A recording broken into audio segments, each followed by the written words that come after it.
नमस्कार दोस्तों, मैं विकास कुमार और स्वागत है आप सभी का एक बार फिर से आपके अपने YouTube चैनल बल बुद्धि विद्या पीसीएस पर। दोस्तों, जैसा कि इस सीरीज में हम 2024 जून से जुलाई 2025 तक का आई दृष्टि करंट अफेयर्स कवर कर रहे हैं, उसी सीरीज में यह नेक्स्ट वीडियो है। तो जो साथी चैनल पर नए हैं वह चैनल को सब्सक्राइब कर लीजिए और बेल आइकन भी प्रेस कर लीजिए, जिससे कि आप आने वाली सभी वीडियो के नोटिफिकेशन आपको समय से मिल जाएं। तो शुरू करते हैं बिना किसी देरी के। पहला टॉपिक है इसमें, पहलगाम से युद्ध विराम तक।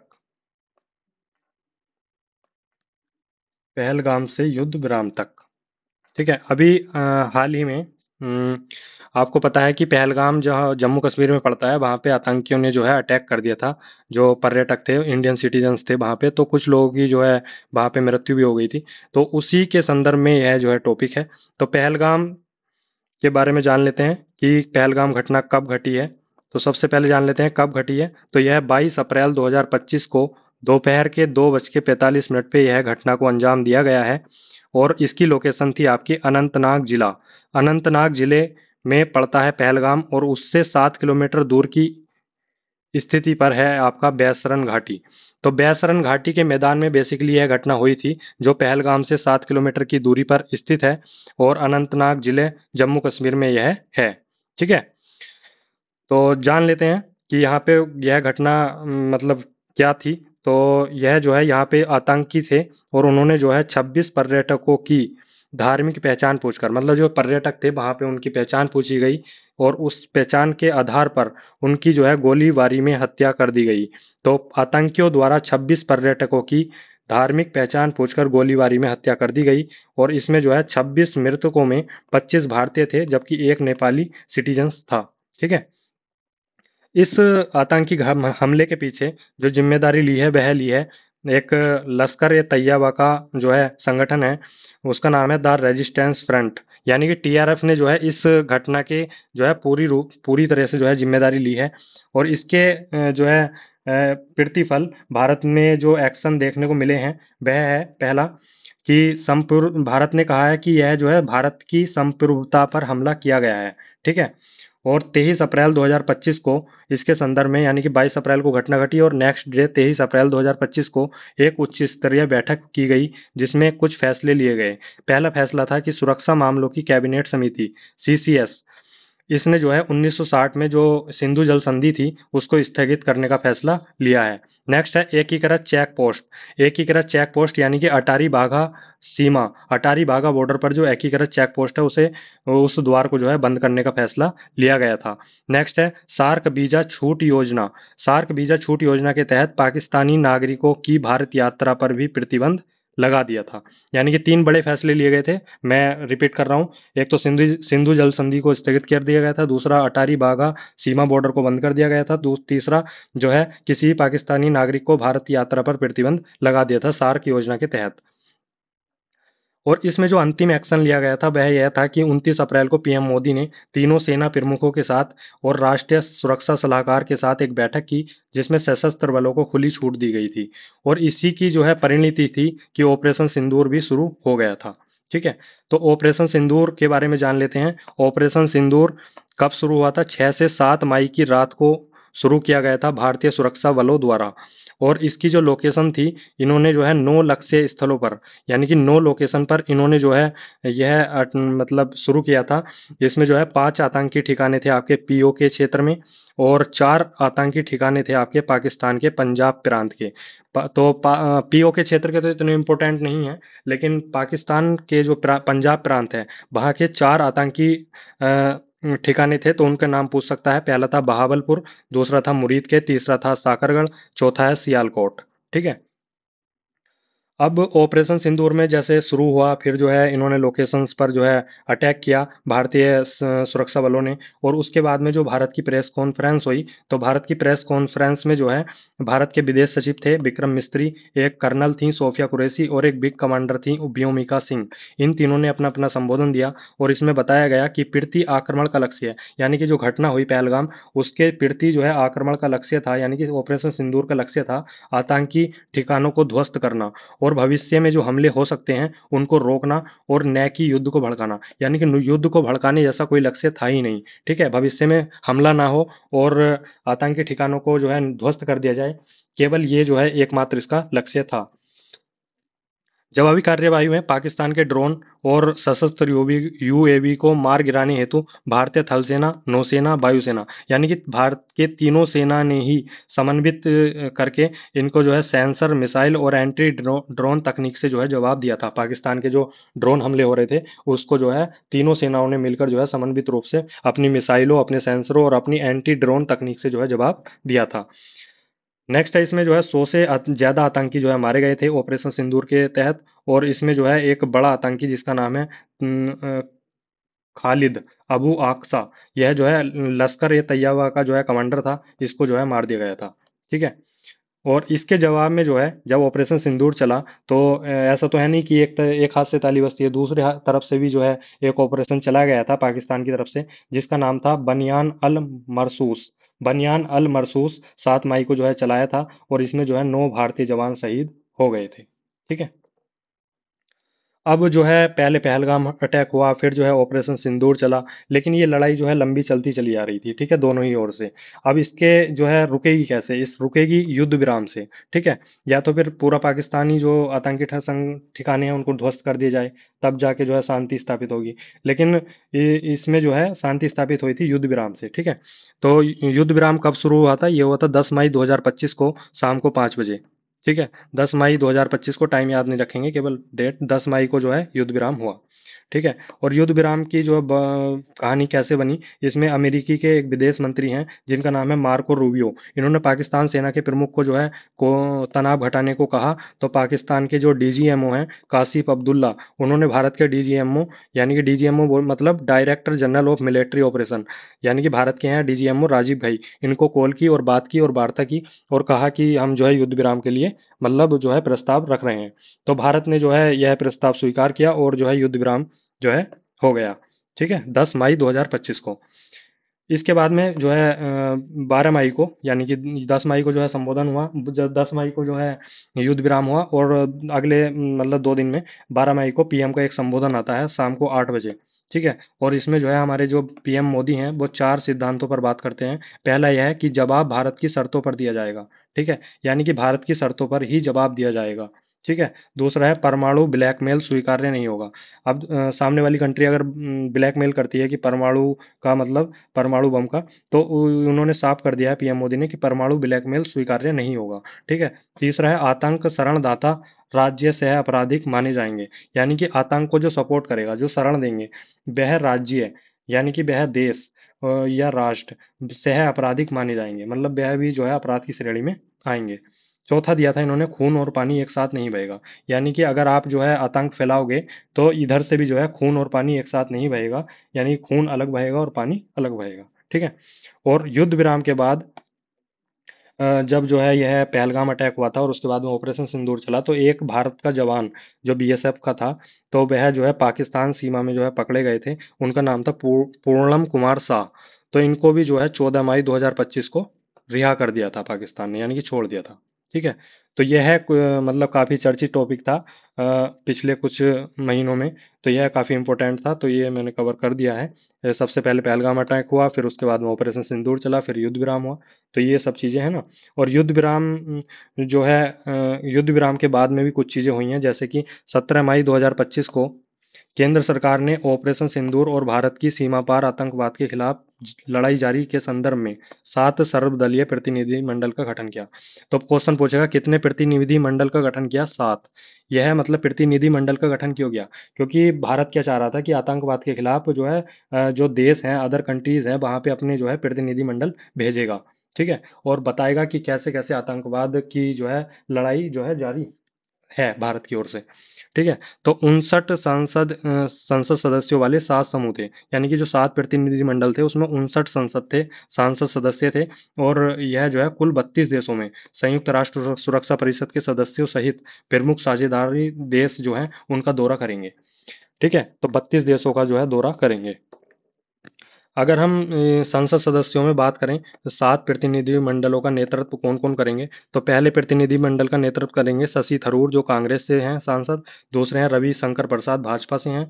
तीसरे हैं संजय कुमार झा जदयू से हैं। बैजयंत पांड्या भाजपा से हैं। कनी मोजी करुणानिधि डीएमके से हैं। और सुप्रिया सुले एनसीपी से हैं।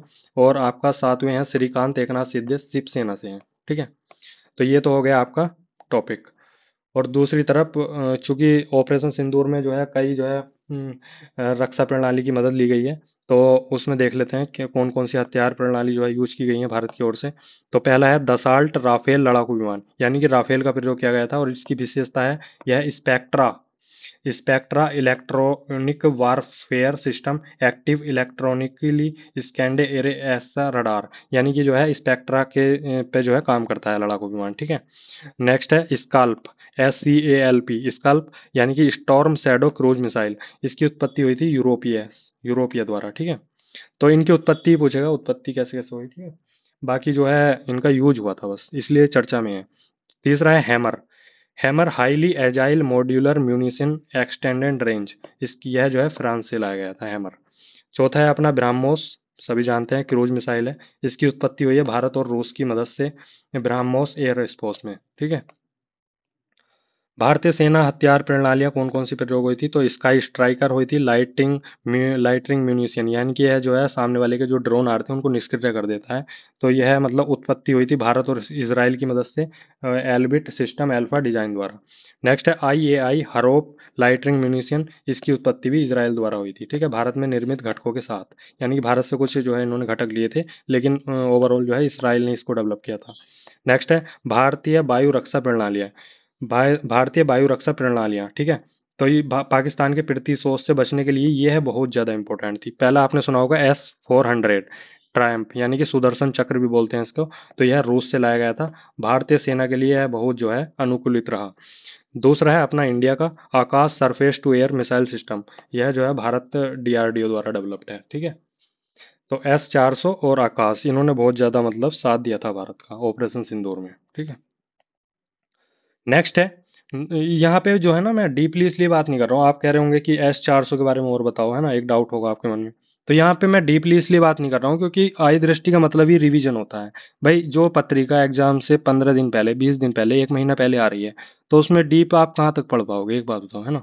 तो ये तो रिवीजन है, मतलब जो एग्जाम में आ सकता है, मतलब प्रबल संभावना है। तो उसी का मैंने निचोड़ बनाया है, तो इसको जो है इतना याद रखना है। ठीक है, फालतू PhD करने की जरूरत है नहीं अभी। नेक्स्ट है नई शिक्षा नीति और त्रिभाषा सूत्र विवाद।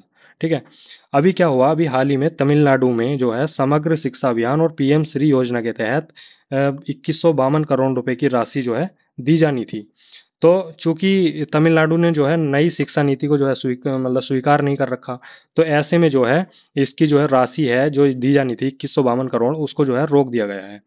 इसका रीजन एक ये भी है कि तमिलनाडु जो है अपने राज्य में तमिल और अंग्रेजी पर ज्यादा जोर दे रहा है। ठीक है, जबकि जो राष्ट्रीय शिक्षा नीति है वह त्रिभाषा फॉर्मूले का प्रयोग करती है। ठीक है, तो इसमें जो है कहा गया है राष्ट्रीय शिक्षा नीति के त्रिभाषा फॉर्मूले में कि मातृभाषा, दूसरी अंग्रेजी के अलावा, मतलब 3 भाषा हैं, तो पहली तो हो गई मातृभाषा, दूसरी अंग्रेजी, और तीसरी में जो है कोई भी भाषा भारतीय भाषा हो सकती है। जरूरी नहीं कि वह हिंदी हो, लेकिन तीसरी होगी जरूर NEP में। और NEP जो है इन्होंने लागू किया हुआ नहीं है। तो शिक्षा मंत्री ने कहा है, धर्मेंद्र प्रधान ने, कि जब तक NEP लागू नहीं करेगी तमिलनाडु, तब तक उसको फंड नहीं दिया जाएगा। तो ऐसे में सुप्रीम कोर्ट चला जाता है तमिलनाडु। तो सुप्रीम कोर्ट कहता है कि राज्य राष्ट्रीय शिक्षा नीति को लागू करने के लिए बाध्य नहीं है। मतलब आप जो है बाध्य नहीं कर सकते किसी भी राज्य को कि वह राष्ट्रीय शिक्षा नीति लागू करे ही करे। ठीक है, तो यह जो विवाद है वो राष्ट्र तमिलनाडु उससे संबंधित है, तो इस कारण मैंने थोड़ा सा आपको बता दिया है इसके बारे में, है ना। अब नई शिक्षा नीति चूंकि हाईलाइट में है ना, तो जान लेते हैं। नई शिक्षा नीति जो अनुमोदित हुई थी वह 29 जुलाई 2020 को हुई थी केंद्रीय मंत्रिमंडल द्वारा, और इसको तैयार किया था के कस्तूरी रंगन समिति ने। और इसका लक्ष्य है कि यह 2040 तक भारत को वैश्विक ज्ञान महाशक्ति बनाएगा। अब त्रिभाषा फॉर्मूले पर जो है यह राष्ट्रीय शिक्षा नीति काम करती है। तो पहली भाषा तो हो गई मातृभाषा या फिर स्थानीय क्षेत्रीय भाषा हो गई, चलो मान लो, जैसे उत्तर प्रदेश है, तो या तो आप मातृभाषा मान लो या फिर स्थानीय क्षेत्रीय भाषा मान लो पहली भाषा में। दूसरी भाषा में आपको अंग्रेजी माननी पड़ेगी या फिर अन्य कोई भारतीय भाषा माननी पड़ेगी, होगी भारतीय भाषा ही। तीसरी जो है कोई अन्य भारतीय भाषा हो सकती है। तो त्रिभाषा फॉर्मूले पर काम करती है नई शिक्षा नीति। इसको तमिलनाडु ने जो है अभी मतलब स्वीकार नहीं करा है, तो इसलिए इसका फंड भी रोक दिया गया है। ठीक है, जो अभी मामला कोर्ट में पहुंच गया है, तो अभी ये चल रहा है। ठीक है, तो अब भाषा का जिक्र आया है, तो भाषा से संबंधित पॉलिटी के कुछ आर्टिकल भी जान लेते हैं। आर्टिकल 120 में कहा गया है कि संसद में प्रयोग की जाने वाली भाषा, जो संसद में प्रयोग की जाने वाली भाषा है, उसका जो वर्णित है वह आर्टिकल 120 में है, जबकि आर्टिकल 210 में है विधानमंडल में। तो विधानमंडल में कौन सी भाषा प्रयोग की जाएगी, इसका वर्णन है आर्टिकल 210 में, सॉरी, और आर्टिकल 120 में है संसद में प्रयोग की जाने वाली भाषा। नेक्स्ट है आर्टिकल 343। यह बहुत ज़्यादा इंपॉर्टेंट है, क्योंकि संघ की भाषा हिंदी और देवनागरी होगी, यह कहा गया है आपका आर्टिकल 343 में। नेक्स्ट है बिंझीजम अंतर्राष्ट्रीय डीप वाटर बहुउद्देशीय बंदरगाह। बिंझीजम बंदरगाह तिरुवनंतपुरम केरल में है, अरब सागर के तट पर। और इसमें जो है पीएम मोदी द्वारा यह जो है राष्ट्र को समर्पित किया गया है। यह भारत का पहला डीप वाटर कंटेनर ट्रांसशिपमेंट बंदरगाह है। ठीक है भाई, तो इसलिए इंपॉर्टेंट है। बंदरगाह तो बहुत सारे हैं, लेकिन करंट में यह चर्चा में इसलिए है क्योंकि यह भारत का पहला डीप वाटर कंटेनर ट्रांसशिपमेंट बंदरगाह है। इसकी गहराई है आपकी 20 से 24 मीटर, और इसकी क्षमता है यह प्रतिवर्ष 10 लाख टीयू। ठीक है, इसकी क्षमता है, और इसका संचालन किया जा रहा है अडानी पोर्ट्स द्वारा। इसको जो अडानी पोर्ट्स को दिया गया है, यह है 2060 तक के लिए। नेक्स्ट पॉइंट है very very important, Bhagavad Gita और नाट्य शास्त्र को यूनेस्को के memory of the world register में शामिल किया गया है। भारत में अब इसकी संख्या कुल कितनी हो गई है? भारत में अब कुल संख्या 11 हो गई है, जो यूनेस्को के memory of the world register में लोकेशन शामिल, लोकेशन नहीं सॉरी, जो आपकी ये हैं नाटक नृत्य संगीत पर आधारित जो है ये हैं ग्रंथ हैं, तो इनकी संख्या अब जो है 11 हो गई है। ठीक है, जबकि यूनेस्को के एशिया प्रशांत यानी कि MOWCAP क्षेत्रीय रजिस्टर में शामिल भारत के जो है 3 हैं। ठीक है, लेकिन मेमोरी ऑफ द वर्ल्ड में शामिल कितने हैं? 11। तो श्रीमद् भागवत गीता और नाट्य शास्त्र कब शामिल हुए हैं? अभी लाटेस्ट शामिल हुए हैं। और श्रीमद् भागवत गीता के बारे में बात करें तो इसमें 700 श्लोक हैं, 18 अध्याय हैं। और अर्जुन और श्री कृष्ण का जो कुरुक्षेत्र का युद्ध हो रहा था, तो उससे पहले का जो संवाद था, उसको जो है वर्णित है भागवत गीता में 23 से 40वें अध्याय में और खंड 6 में।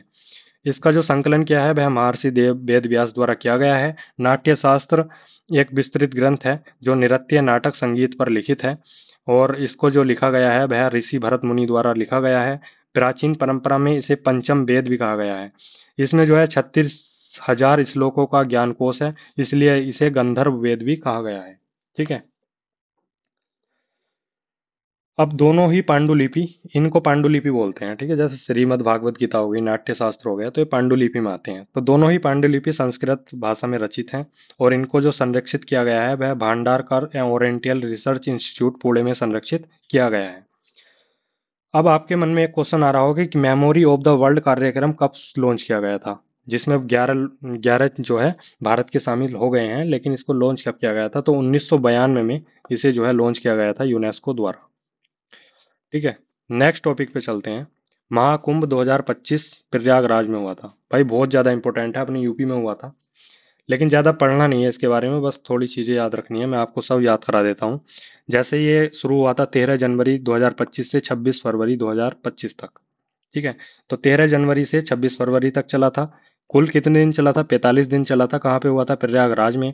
और प्रयागराज में गंगा, यमुना और जो अदृश्य सरस्वती है, जो दिखाई नहीं देती, उसके संगम तट पर जो है यह हुआ था। इसमें जो है अभी तक जो है मतलब पूरे महाकुंभ में कितने करोड़ लोगों ने सहभागिता दर्ज की है? तो 66 करोड़ लोग महाकुंभ में पहुंचे हैं। अब कुछ डेट्स हैं जो मिलान कराने को पूछ सकता है। जैसे कि 13 जनवरी 2025 को पौष पूर्णिमा के दिन महाकुंभ का उद्घाटन हुआ था। ठीक है, लेकिन अगले ही दिन 14 जनवरी 2025 को मकर संक्रांति थी, और पहली जो शाही स्नान हुआ था वह मकर संक्रांति को ही हुआ था। यानी कि उद्घाटन हुआ था 13 में, और नेक्स्ट डे 14 में जो है पहला शाही स्नान हुआ था। अब दूसरा शाही स्नान कब होगा भाई? दूसरा शाही स्नान हुआ था मौनी अमावस्या को, 29 जनवरी को। फिर 29 जनवरी के बाद 3 फरवरी को बसंत पंचमी आती है, उसमें जो है तीसरा शाही स्नान हुआ था। तो तीसरा शाही स्नान हुआ था 3 फरवरी को। फिर आती है 12 फरवरी 2025 को माघी पूर्णिमा। फिर हुआ था चौथा शाही स्नान, ठीक है, माघी पूर्णिमा को। और 26 फरवरी 2025 को जो है महाकुंभ का समापन हो गया महाशिवरात्रि पर। तो ये डेट्स हैं, ये थोड़ा सा आपको पता होना चाहिए कि पहला शाही स्नान कब हुआ, दूसरा कब हुआ, तीसरा कब हुआ। महाकुंभ का उद्घाटन और समापन तो पता ही होगा, क्योंकि 13 जनवरी को उद्घाटन, 26 फरवरी को समापन। लेकिन पहला शाही स्नान अगले दिन हो गया, 13 से 14 में। तो इस टाइप से याद कर लेना आप। अब महाकुंभ में कुछ रिकॉर्ड बने हैं जिन्हें गिनीज वर्ल्ड रिकॉर्ड में दर्ज किया गया है। तो पहला रिकॉर्ड बना है गंगा सफाई का। गंगा सफाई यानी कि 329 कर्मचारियों ने एक ही समय में गंगा सफाई अभियान एक साथ किया। तो यह जो है गिनीज वर्ल्ड रिकॉर्ड में दर्ज हो गया है। दूसरा है मेला क्षेत्र में अलग अलग जोन में एक साथ 19,278 सफाई कर्मचारियों ने मिलकर सफाई की। तो यह भी एक तरह का गिनीज वर्ल्ड रिकॉर्ड बन गया है। तीसरा है 10,102 लोगों ने विश्व की सबसे बड़ी हाथों की छाप वाली पेंटिंग बनाई। यह 80 फीट लंबी थी और 5 फीट चौड़ी।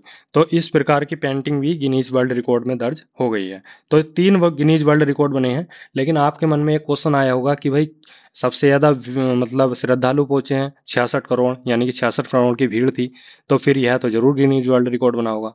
तो यह गिनीज वर्ल्ड रिकॉर्ड नहीं बना। क्यों नहीं बना? इसका रीजन ये है कि कोई भी गिनीज वर्ल्ड रिकॉर्ड तब बनता है जब भीड़ का रिकॉर्ड तब बनता है जब जो है राज्य सरकार जिस राज्य में हो रहा है वो इन्फॉर्मेशन किसी अंतर्राष्ट्रीय एजेंसी को देगी कि यहाँ पे इतनी भीड़ आने की संभावना है और यहाँ पे रिकॉर्ड बनेगा। तो तब वो जो है घोषित होता है। लेकिन वो सूचना दी नहीं गई थी, तो इसलिए गिनीज वर्ल्ड रिकॉर्ड में वह रिकॉर्ड नहीं आया है। तो महाकुंभ 2025 में सर्वाधिक भीड़ का रिकॉर्ड नहीं बन सका, क्योंकि किसी अंतर्राष्ट्रीय एजेंसी को अवगत नहीं कराया गया था। नेक्स्ट है सीएम योगी ने महाकुंभ नगर में बौद्ध महाकुंभ यात्रा, कुंभ की आस्था और जलवायु परिवर्तन सम्मेलन, अंतर्राष्ट्रीय पक्षी महोत्सव का भी उद्घाटन किया। पूरे महाकुंभ में जो है 50,000 से अधिक पुलिसकर्मी लगाए गए थे। और अगला महाकुंभ होगा आपका नासिक 2027 में, गोदावरी नदी के तट पर। 2028 में होगा यह उज्जैन में जो है पूर्ण कुंभ होगा। उज्जैन में जो है पूर्ण कुंभ होगा, जबकि अगला कुंभ होगा आपका नासिक 2027 में। 2033 में हरिद्वार में पूर्ण कुंभ लगेगा। ठीक है, 2033 में पूर्ण कुंभ लगेगा हरिद्वार में, 2028 में पूर्ण कुंभ लगेगा उज्जैन में, जबकि अगला कुंभ लगेगा आपका 27 में नासिक में। प्रयागराज में पिछला महाकुंभ वर्ष 2013 में लगा था।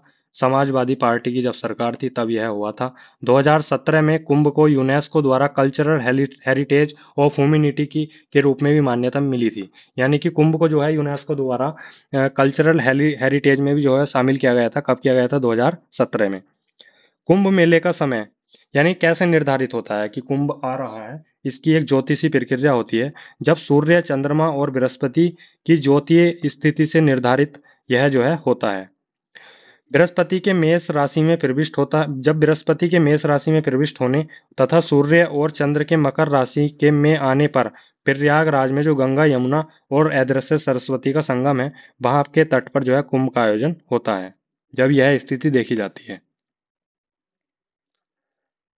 केंद्र सरकार ने कुंभ मेले में कलाग्राम नामक सांस्कृतिक ग्राम की स्थापना की थी। कलाग्राम नामक सांस्कृतिक ग्राम का मतलब है कि यहाँ पे जो शिल्प हैं, लोक कलाएं हैं, उनकी प्रदर्शनी लगाई गई, क्षेत्रीय व्यंजनों की स्टॉल लगाई गई। यह सब देखने को मिली थी यहाँ पे। नेक्स्ट पॉइंट है उत्तर प्रदेश मंडप, पर्यटन मंडप में रामायण, कृष्ण, बोध आदि की झांकियां भी दिखाई गई। उत्तर प्रदेश पर्यटन मंडप में जो है रामायण हो गई, कृष्ण लीला हो गई, बोध हो गया, तो इनकी जो है झांकियां भी लगाई गई थी। महाकुंभ का आयोजन प्रत्येक 12 वर्ष में होता है। 4 प्रमुख स्थलों पर जो है महाकुंभ का आयोजन होता है: प्रयागराज में, हरिद्वार में, उज्जैन में और नासिक में। नेक्स्ट टॉपिक है आंध्र प्रदेश में अनुसूचित जातियों के उप वर्गीकरण को मंजूरी। आंध्र प्रदेश के सीएम हैं आपके चंद्रबाबू नायडू, और इन्होंने अनुसूचित जातियों के उप वर्गीकरण को मंजूरी दी है। इस पर जो है इन्होंने आईएएस राजीव रंजन मिश्रा की अध्यक्षता में आयोग का गठन भी किया है। उप वर्गीकरण की बात करें तो उप वर्गीकरण क्या होता है? देखो, किसी भी कास्ट का उप वर्गीकरण का मतलब है कि उस कास्ट में छोटी छोटी श्रेणी और बांट दी जाती हैं, यानी कि उप श्रेणी बना दी जाती हैं, तो उसे उप वर्गीकरण जो है बोलते हैं। इसका लाभ क्या है? इसका लाभ यह है कि शिक्षा और रोजगार में आरक्षण में जो है उचित जो है वितरण हो सकता है इस प्रक्रिया से। ठीक है, और क्योंकि प्रत्येक कास्ट में देखो कुछ लोग ऐसे हैं जो अपर पहुंच जाते हैं, कुछ जो है लोअर बने रह जाते हैं, तो इसलिए उप वर्गीकरण जो है किया जाता है। और इसके द्वारा जो है शिक्षा और रोजगार में जो है आरक्षण का उचित वितरण किया जा सकता है। आर्टिकल 341 और 342 में राष्ट्रपति को एससी एसटी सूचियों को अधिसूचित करने की शक्ति भी जो है प्रदान की गई है। नेक्स्ट है पट्टेदा अंचू साड़ी। पट्टेदा अंचू साड़ी को जीआई टैग मिला है। यह कर्नाटक से संबंध रखती है और इसकी खासियत, इस साड़ी की खासियत यह है कि इसमें चौड़े बॉर्डर होते हैं और चेक डिजाइन की बने होते हैं। तो यह है इसकी विशेषता है कि इसमें चौड़े बॉर्डर होते हैं और चेक डिजाइन होता है। ठीक है। और जीआई टैग के बारे में बात करें तो जीआई टैग का मतलब है कि यह जोग्राफिकल इंडिकेशन इसकी फुल फॉर्म है। और यह जो है 1999 में एक्ट जो है अधिनियमित हुआ था। 15 सितंबर 2003 से यह प्रभाव में है और यह किसी वस्तु को उसकी विशिष्ट गुणवत्ता तथा अपने भौगोलिक क्षेत्र हेतु दिया जाता है। भारत का पहला जीआई टैग की बात करें तो 2004 में दार्जिलिंग चाय को दिया गया था। सबसे ज्यादा जीआई टैग वाला राज्य है अपना उत्तर प्रदेश। मार्च 2025 तक 77 जीआई टैग उत्तर प्रदेश को मिल चुके हैं। दूसरे नंबर पर है तमिलनाडु, तीसरे पर है कर्नाटक। नेक्स्ट टॉपिक, वक्फ संशोधन विधेयक 2024। देखो भाई, मैंने इसमें मेन मेन चीजें लिखी हैं। उन्होंने तो काफी, आई दृष्टि वालों ने तो काफी ज्यादा दिया हुआ था, लेकिन मैंने अपने अकॉर्डिंग मतलब बहुत कम लाइनों में इसे फिनिश किया है। तो मतलब रिवीजन के तौर पे, और क्वेश्चन भी यहीं से आ जाएगा। मतलब मुझे ऐसा लगता है कि जितना मैंने लिखा है यहाँ से क्वेश्चन अगर आया तो आप एलिमिनेट कर जाओगे आराम से। ठीक है। तो वक्फ संशोधन विधेयक 2024, इसको जो है उम्मीद एक्ट 1995 भी बोला जाता है। उम्मीद का मतलब है समेकित वक्फ प्रबंधन सशक्तिकरण दक्षता और विकास अधिनियम 1955। यह पेश हुआ था 8 अगस्त 2024 को और पारित हुआ। सबसे पहले लोकसभा में गया तो 2 अप्रैल 2025 को पारित हुआ। 288 में से इसे जो है 288 और 232 वोट का जो है फासला देखा गया। दूसरा था राज्यसभा में गया 3 अप्रैल को, फिर राष्ट्रपति पे आया 5 अप्रैल को, और राष्ट्रपति ने इसको जो है 5 अप्रैल को जो है जब गया तो 8 अप्रैल 2025 से यह लागू हो गया। अब वक्फ बोर्ड का जो है उद्देश्य है कि वक्फ बोर्ड में एक तो पारदर्शिता आएगी इसे जो है लागू करने से, और दूसरा जो है संपत्ति है उनका सही इस्तेमाल हो सकेगा। अभी यूकेपीएससी का एग्जाम हुआ था 29 जून को, तो एक क्वेश्चन डायरेक्ट आया था कि वक्फ बोर्ड का पर्पज क्या है। तो वह प्रश्न आपका यहीं से मिल गया था। वक्फ बोर्ड का पर्पज है जो संपत्ति है उसका सही इस्तेमाल और इसको जो है पारदर्शी बनाना। अब तक जो है कुल 8.72 लाख वक्फ संपत्तियां हैं जिनका क्षेत्रफल 38 लाख एकड़ से अधिक है। सबसे ज्यादा वक्फ संपत्ति की बात करें तो यूपी में है, दूसरे नंबर पर पश्चिम बंगाल है। और इस जांच समिति के अध्यक्ष बनाए गए थे जगदम्बिका पाल। यानी कि वक्फ बोर्ड समिति के लिए एक जांच समिति बनी थी जिसके अध्यक्ष थे जगदम्बिका पाल। अब नए वक्फ बोर्ड में क्या प्रावधान है ये जान लेते हैं। जो नया वक्फ बोर्ड बिल है यानी कि विधेयक है, अब तो पास हो गया है, तो इसमें जो है क्या प्रावधान हुए हैं। तो पहला है सेक्शन 40 खत्म। इन्होंने सेक्शन 40 को खत्म कर दिया है और इसमें बताया गया है कि वक्फ बोर्ड बिना प्रूफ दावा नहीं कर सकता किसी भी संपत्ति पर। ठीक है। दूसरा है इसमें डीएम को एंट्री दी गई है, यानी कि जो जिला अधिकारी है उसको एंट्री मिल गई है। जिला अधिकारी वक्फ व संपत्ति चेक करेगा। तीसरे में जो है बोर्ड में बदलाव किया गया है। इसमें जो है दो गैर मुस्लिम और दो मुस्लिम महिलाएं जो है शामिल होंगी। यानी कि दो तो मुस्लिम महिलाएं होंगी, दो जो है गैर मुस्लिम महिलाएं जो हैं इसमें बोर्ड में शामिल होंगी। वक्फ का नियम है कि वक्फ वाई यूजर हटा, यानी कि वक्फ बाय यूजर हटा, सिर्फ दान से वक्फ, यानी कि दान करोगे तो वक्फ है। और पांचवा है अपील ऑन। अपील ऑन का मतलब ट्रिब्यूनल के फैसले को हाई कोर्ट में 90 दिन में चैलेंज किया जा सकता है। मतलब अगर कोई चैलेंज कर ट्रिब्यूनल का फैसला है और उसको हाई कोर्ट में चैलेंज करना है तो वो 90 दिन में चैलेंज कर सकता है। तो ये 5 मुख्य प्रावधान थे। प्रावधान तो बहुत सारे हैं लेकिन ये 5 इंपॉर्टेंट है तो ये जरूर याद रखने हैं। ठीक है। इसमें जो है 1954 में पहला वक्फ अधिनियम पारित हुआ था। अब इसकी मतलब देख लेते हैं कि कब कब कैसे कैसे ये 2025 तक आया यह कानून, कितने संशोधन के बाद। तो 1954 में पहला वक्फ अधिनियम पारित हुआ था। इसके बाद में 1959 में, फिर 64 में, फिर 69 में संशोधन हुआ। उसके बाद में 1984 में इन्होंने एक सीमित संशोधन किया। फिर 1995 में इन्होंने एक बड़ा व्यापक संशोधन किया। फिर 2013 में फाइनली एक संशोधन इन्होंने बड़ा पारित किया। और अब जो है इन्होंने 2025 में यह जो है कानून बना दिया। तो अब जो है इसमें जो बदलाव हुए हैं जो लास्ट टाइम, तो इसमें एक तो अगहा कहानी वक्फ और बोहरा वक्फ जैसे शब्द जोड़े गए हैं। और अपील की जो सीमा है वह 1 साल से बढ़ाकर 2 साल कर दी गई है। पहले 1 साल से 1 साल थी, अब जो है 2 साल बढ़ाकर कर दी है। केंद्रीय वक्फ परिषद, इसमें जो अध्यक्ष होंगे वह है वक्फ मामलों के केंद्रीय मंत्री होंगे इसके अध्यक्ष, जबकि 3 सदस्य होंगे, 2 लोकसभा के होंगे, 1 राज्यसभा के होंगे। भारत में अब कुल वक्फ बोर्ड कितने हैं? तो 32 हैं, जिसमें सबसे ज्यादा यूपी और बिहार में है, 2-2। ठीक है। नेक्स्ट टॉपिक है पहला पंचायत पंचायत उन्नति सूचकांक 2022-23। तो पहला पंचायत उन्नति सूचकांक 2022-23 यह पंचायती राज मंत्रालय द्वारा जारी किया गया है, और इसमें 9 विषयों में जो है प्रदर्शन किया है इन्होंने। 9 विषयों को जो है आधार माना है प्रदर्शन के लिए। इसमें जो है पहली श्रेणी रखी है इन्होंने, वह अचीवर श्रेणी। अचीवर श्रेणी मतलब जिसमें जो है 90+ स्कोर, जिस पंचायत का स्कोर 90+ होगा उसको अचीवर श्रेणी में जगह दी जाएगी। तो अचीवर श्रेणी में कोई भी पंचायत, देश की कोई भी पंचायत को जगह नहीं मिली है। तो अचीवर श्रेणी में तो आपका कोई है नहीं। जबकि अगली रैंकिंग है इसकी अग्रणी अग्रणी श्रेणी में। अग्रणी श्रेणी का स्कोर है 75 से 90। तो इसमें सबसे ज्यादा ग्राम पंचायत शामिल हुई है गुजरात की, 346। दूसरे नंबर पे है तेलंगाना, इसमें 270 ग्राम पंचायत शामिल हुई हैं। और इसमें जो है अग्रणी में जो है उत्तर प्रदेश की 3 ग्राम पंचायत शामिल हुई हैं, जिसमें एक का नाम है धनोरी ग्राम पंचायत, जो बक्सी का तालाब लखनऊ में है। इसको जो है अग्रणी ग्राम पंचायत में शामिल किया गया है। बेहतर प्रदर्शन में जो है 60 से 75 में गुजरात नंबर 1 पे है। तो और जो है बर्नपुर ग्राम पंचायत तेलंगाना में पड़ती है, इसको शीर्ष रैंक प्राप्त ग्राम पंचायत घोषित किया गया है। तो इसमें जो क्वेश्चन बनेगा वह यही है कि अग्रणी ग्राम पंचायत में पहला राज्य कौन सा है? गुजरात है। उत्तर प्रदेश की 3 शामिल हैं, जिसमें एक का नाम है धनोरी ग्राम पंचायत, बक्सी का तालाब लखनऊ में है। ठीक है, तो यही इसका क्वेश्चन बनेगा। नेक्स्ट है India justice report 2025। India justice report 2025 का चौथा संस्करण जारी हुआ है। 2025 में चौथा संस्करण जारी हुआ है, जबकि पहला हुआ था 2019 में। इसको जो है पब्लिश किया है टाटा ट्रस्ट ने इसको पब्लिश किया है। इसमें 4 स्तंभ माने जाते हैं, एक तो पुलिस हो गया, एक न्यायपालिका, एक जेल और एक कानूनी सहायता।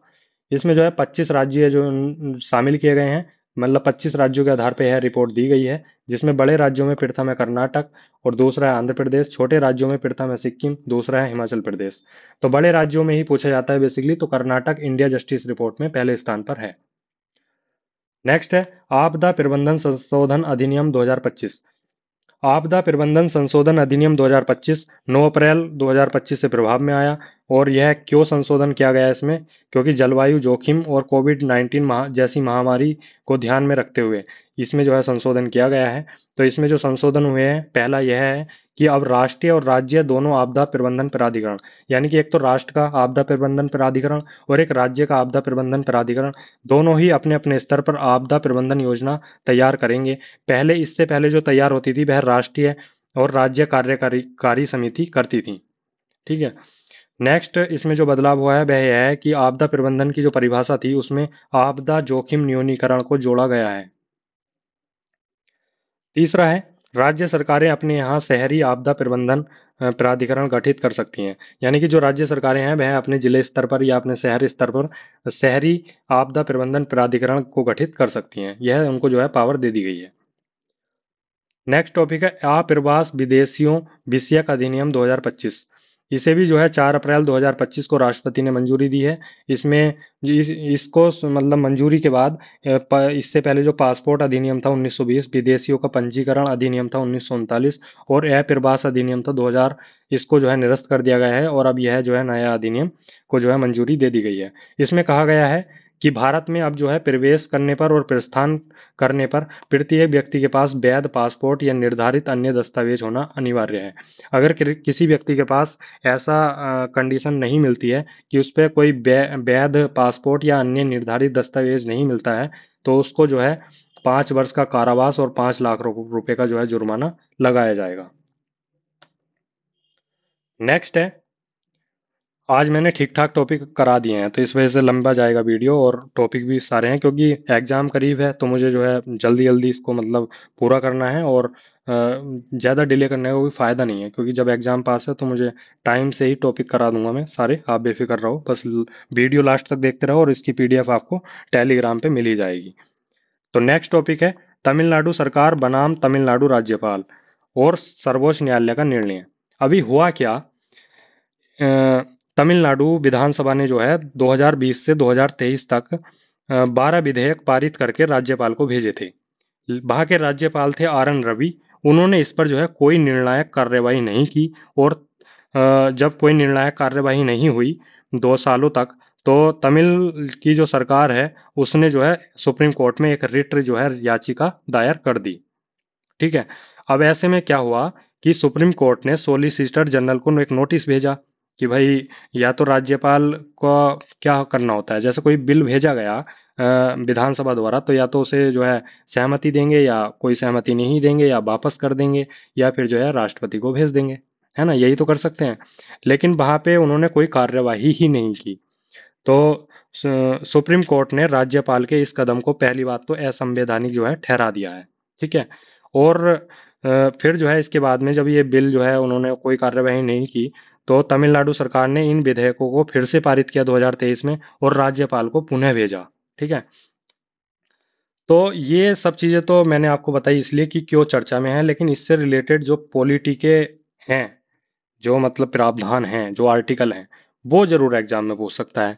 तो इसलिए मैंने ये टॉपिक लिखा। तो अब जान लेते हैं आर्टिकल 200। आर्टिकल 200 में क्या है। आर्टिकल 200 में है कि यदि कोई विधेयक पुनः पारित होकर राज्यपाल के पास आता है, तो राज्यपाल उसे स्वीकृति देने से इनकार नहीं कर सकते, यानी कि राज्यपाल को स्वीकृति उसकी देनी पड़ेगी। ठीक है। लेकिन अगर पहली बार जाए, जब कोई विधेयक पहली बार जा रहा है, तो राज्यपाल के पास विकल्प हैं।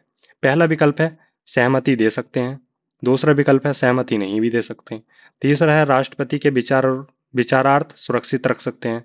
वो कह सकते हैं कि राष्ट्रपति को मतलब भेजना है और इस पर विचार करने के लिए इसे सुरक्षित रख सकते हैं। चौथा है पुनर्विचार हेतु वापस भेज सकते हैं, यानी कि जो विधानसभा है उसे वापस कर सकते हैं कि इसे इस पर जो है एक बार और विचार कर लिया जाए। ठीक है। तो ये आर्टिकल 200 में कहा गया है।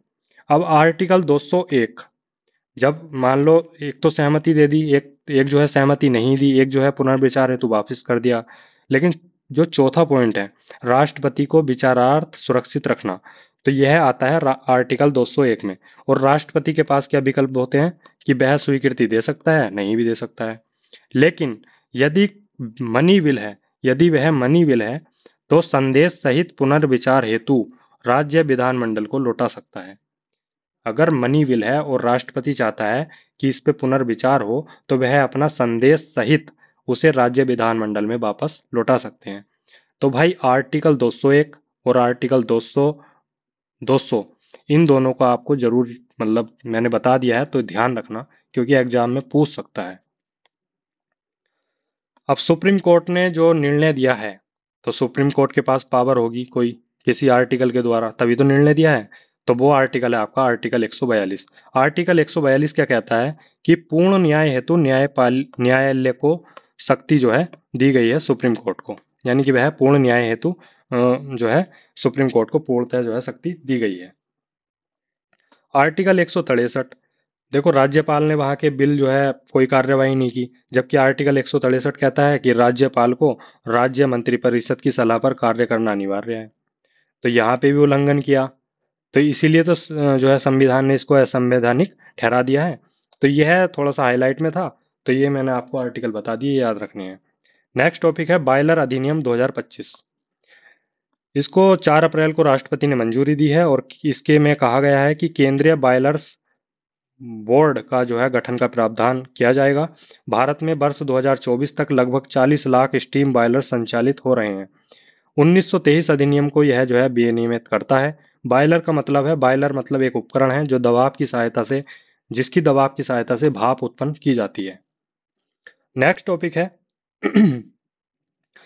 भारत के सामाजिक सुरक्षा डाटा पूलिंग अभ्यास का प्रथम चरण। अभी जो है अंतर्राष्ट्रीय श्रम संगठन की एक रिपोर्ट आई थी, विश्व सामाजिक सुरक्षा रिपोर्ट। इसमें जो है 2024 से 2026 की रिपोर्ट है। इसके अनुसार भारत का जो सामाजिक सुरक्षा कवरेज है वह 2021 में था 24.4%, और 2024 में इससे बढ़कर हो गया है 48.8%, यानी कि दुगना हो गया है। 2021 से 2024 में जो भारत का सामाजिक सुरक्षा कवरेज है ILO के अनुसार वह दुगना हो गया है। अब भारत के सामाजिक सुरक्षा डाटा पूलिंग अभ्यास के प्रथम चरण के बारे में बात करें तो यह जो शुरू किया गया है वह श्रम एवं रोजगार मंत्रालय द्वारा शुरू किया गया है पहले चरण को। ये पहले चरण में उत्तर प्रदेश सहित 10 राज्य शामिल हैं। इसके अनुसार बना देश में 92 करोड़ लोग यानी कि कुल जनसंख्या का 65% केंद्रीय योजनाओं के सामाजिक सुरक्षा का लाभ उठा रहे हैं यानी कि उनके दायरे में है। पहली योजना है आयुष्मान भारत। इसमें मार्च 2025 तक 39.94 करोड़ लोगों के आयुष्मान कार्ड जारी हो गए हैं। आयुष्मान भारत योजना क्यों शुरू की गई है, मैंने पहले भी समरी में बताया था। तो इसमें जो है 5 लाख रुपए तक का मुफ्त स्वास्थ्य कवरेज प्रदान किया जाता है। नेक्स्ट पॉइंट है पीएम गरीब कल्याण अन्न योजना। पीएम गरीब कल्याण अन्न योजना में जो है 80.67 करोड़ लोगों को मुफ्त राशन दिया जा रहा है। नेक्स्ट है ई श्रम पोर्टल। यह अगस्त 2021 में शुरू हुआ था और 24.8 करोड़ लोग बहुआयामी गरीबी से भी बाहर निकले हैं। तो कहने का मतलब ओवरऑल ये है, अगर हम बात करें कि भारत में जो केंद्रीय की योजनाएं हैं उसमें सामाजिक सुरक्षा के लिए भारत के कितने लोग जो है जुड़े हुए हैं यानी कितने लोग दायरे में हैं, तो वह 92 करोड़ लोग हैं और 65% जो है वह जनसंख्या का है। नेक्स्ट है दिल्ली विधानसभा चुनाव 2025। विधानसभा क्षेत्रों की कुल संख्या है दिल्ली में 70 यानी कि दिल्ली में 70 सीट हैं विधानसभा की, जिसमें जो मतगणना हुई थी जो 8 फरवरी 2025 को हुई थी, चुनाव की जो मतगणना हुई थी। और इसमें जो दल हैं मेन वो बीजेपी है और एक आम आदमी पार्टी है। तो बीजेपी को यहाँ पे 70 में से 48 सीट मिली हैं, जबकि आम आदमी पार्टी को मिली हैं 22 सीट। तो सरकार बन गई भैया बीजेपी की। और बीजेपी की सीएम कौन बन गई, रेखा गुप्ता। यह दिल्ली की 9वीं सीएम बनी है। और इन्होंने जो इलेक्शन लड़ा था दिल्ली में शालीमार बाग क्षेत्र से लड़ा था। और जबकि जो आम आदमी पार्टी के सीएम थे पहले केजरीवाल, उन्हें जो है बीजेपी के एक हैं परवेज साहिब, उन्होंने नई दिल्ली से हरा दिया है। दिल्ली विधानसभा के अध्यक्ष कौन बने हैं, विजेंद्र गुप्ता। नेक्स्ट है यूरोपीय आयोग। यूरोपीय आयोग के अध्यक्ष हैं अर्सुला वान डेर। अर्सुला वान डेर यूरोपीय आयोग की अध्यक्ष हैं। यह भारत की यात्रा पर रहीं 27 से 28 फरवरी 2025 तक। और अध्यक्ष के तौर पर यह भारत की दौरा करने वाले तीसरे जो है बने। इसके साथ जो है एक European union college of commissioners का पहला भारतीय दौरा भी था। और यूरोपीय संघ का सबसे बड़ा व्यापारिक साझेदार कौन है, तो वह है आपका भारत। तो दोस्तों ये कुछ टॉपिक थे इम्पोर्टेंट राष्ट्रीय घटनाक्रम के। मैंने मतलब काफ़ी टॉपिक करा दिए हैं। ये आज दृष्टि में तो काफ़ी मतलब बहुत ज़्यादा दे रखा है, लेकिन मैंने निचोड़ निकाला है अपने अकॉर्डिंग। तो काफ़ी ज़्यादा मेहनत तो लगती है पहले नोट्स बनाने में फिर कराने में, लेकिन कोई नहीं। आपको अगर ज़रा सा ही फ़ायदा इसका मिल रहा है, आपके नंबर्स अगर एग्ज़ाम्स में आएंगे या फिर आपका जो है क्वालिफाई करते हैं, तो समझ लो मेरी मेहनत जो है सफल हो गई। यह सीरीज पूरी तरीके से निःशुल्क इसलिए रखी गई है कि आप प्री क्वालिफाई करें आरओ का, पीसीएस का, या जो भी आप एग्ज़ाम दे रहे हैं, क्योंकि करंट अफेयर्स तो मोस्टली सभी में पूछा जाता है ना। तो आप अच्छे से तैयारी करो। और इस वीडियो को लास्ट तक आपने देख ही लिया होगा। तो चैनल पे अगर आप नए हैं तो एक बार चैनल को सब्सक्राइब कर लो, क्योंकि मैं इस सीरीज की और वीडियो भी डेली लाता रहूँगा, जिससे कि जब भी वीडियो आए तो आपको नोटिफिकेशन पहुंच जाए। तो बेल आइकन भी ज़रूर दबा लेना। और इसकी पीडीएफ आपको हमारे टेलीग्राम चैनल, जिसका नाम है बल बुद्धि विद्या पीसीएस, जिसकी टेलीग्राम चैनल की लिंक मैंने डिस्क्रिप्शन में भी दी हुई है। तो आप लिंक पे क्लिक करके या फिर टेलीग्राम पे डायरेक्ट सर्च करके बल बुद्धि विद्या पीसीएस टेलीग्राम चैनल को ज्वाइन कर सकते हैं। वहाँ पे इस सीरीज की सारी पीडीएफ और मेरे खुद के नोट्स करंट अफेयर्स के और अदर गाइडेंस भी आपको वहाँ पे पूरी तरीके से निःशुल्क रूप से मिल जाएगा। ठीक है, तो बहुत बहुत धन्यवाद चैनल पे बने रहने के लिए। जय श्री राम, जय हनुमान।